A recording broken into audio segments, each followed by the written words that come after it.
বন্ধুরা, আমার সামনে এই দেখতে পাচ্ছেন যে একটা পুরুষ পেঁপে গাছ। এই পুরুষ পেঁপে গাছটিতে ফুল চলে এসেছে, সেই জন্য আমরা বুঝতে পারি যে এটি পুরুষ পেঁপে গাছ। কারণ পুরুষ পেঁপে গাছে থোকায় থোকায় বা গুছা গুছা ফুল হয়, আর এই পুরুষ পেঁপে গাছে ফল হবে না। তো সেই জন্য আমরা একটা পদ্ধতি অবলম্বন করব। কোন পদ্ধতি অবলম্বন করব শেষ পর্যন্ত দেখুন। বন্ধুরা, সবাইকে স্বাগতম জানাই মুশফিক অর্গানিক গার্ডেনে। আমার চ্যানেলটি যদি সাবস্ক্রাইব না করে থাকুন, প্লিজ সাবস্ক্রাইব করুন। নোটিফিকেশনের জন্য বেল আইকনটি অবশ্যই প্রেস করুন। বন্ধুরা, দেখতে পাচ্ছেন আমার সামনে এটি একটা পুরুষ পেঁপের গাছ। এই পুরুষ পেঁপে গাছে সাধারণত ফল আসে না, সেই জন্য আমরা একটা পদ্ধতি অবলম্বন করব। প্রথমে আমি আমার স্যানিটাইজার দিয়ে হাইড্রোজেন পেরক্সাইড, আপনারা যে কোনো স্যানিটাইজার নিতে পারেন, নিয়ে আপনারা আপনাদের কাটারগুলো জার্মস মুক্ত করে নেবেন। কারণ জার্মস মুক্ত না করিয়ে গাছে এই সমস্ত ছুরি বা চাকু দিয়ে যদি কাটাকাটি করি আমরা, তাহলে গাছে আক্রান্ত হবে জার্মস। তো সেই জন্য আমরা প্রথমে জার্মস মুক্ত করে নেব যে কোনো স্যানিটাইজার দিয়ে। আমি হাইড্রোজেন পেরক্সাইড দিয়ে জার্মস মুক্ত করে নিই। তা আপনারাও বাজার থেকে কম দামে এই হাইড্রোজেন পেরক্সাইডটি সংগ্রহ করতে পারবেন।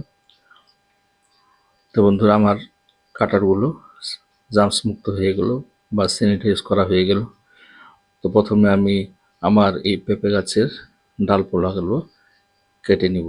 এই দেখতে পাচ্ছেন সবগুলো ডাল পাতা সহ আমি কেটে নেব একটা একটা করে। তারপর যে সমস্ত ফুল রয়েছে ফুলগুলো হাত দিয়ে ভেঙে নেব বা ছিঁড়ে নেব। তো এই পদ্ধতি আপনারা অবলম্বন করুন। ডাল আগার দিকে যে সমস্ত পাতা রয়েছে সেগুলো সব হাত দিয়ে ভেঙে নেব। শুধুমাত্র কিছু দুই একটা কুশি রেখে দেব, আর বাকি সমস্ত আমরা ভেঙে নেব বা ছিঁড়ে নেব। দেখতে পাচ্ছেন আমি কিভাবে ডালপালাগুলো ছিঁড়ে নিচ্ছি।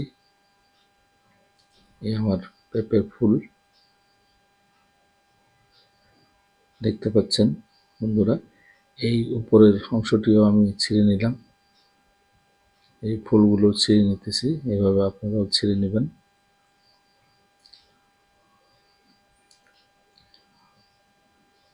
তো এখন আমি বন্ধুরা আমার যে পদ্ধতিতে এই পুরুষ পেঁপে গাছে ফল চলে আসবে বা পেঁপে চলে আসবে ধরবে, সেই পদ্ধতি আমি আপনাদের সম্মুখে দেখাতেছি। আপনারা ভালো করে দেখে নিন। এই পদ্ধতি যদি আপনারা অবলম্বন করেন, নিশ্চয়ই গাছে পেঁপে পাবেন। তো প্রথমে যে ছুরিটি আমি স্যানিটাইজ করে নিয়েছিলাম, সেই ছুরিটি আপনারা এইভাবে গাছের গোড়ায় এপাশ থেকে ওপাশ ঢুকিয়ে দেবেন প্রেসার দিয়ে। দেখতে পাচ্ছেন আমি ঢুকিয়ে দিলাম প্রেসার দিয়ে।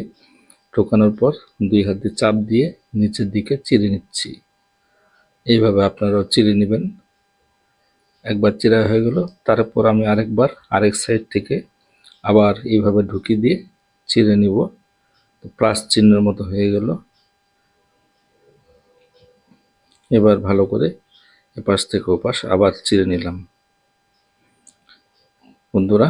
তারপর এই গাছটিকে আমরা এইভাবে রেখে দেব। কিছুদিন পর আমাদের গাছে ফল চলে আসবে। প্রথম ফুল আসবে, তারপর ফল ধরবে। তো বন্ধুরা, আমার ভিডিওটি কেমন লাগলো কমেন্টসের মাধ্যমে জানাবেন। ভিডিওটি যদি ভালো লাগে একটা লাইক দিবেন। সবাইকে ধন্যবাদ।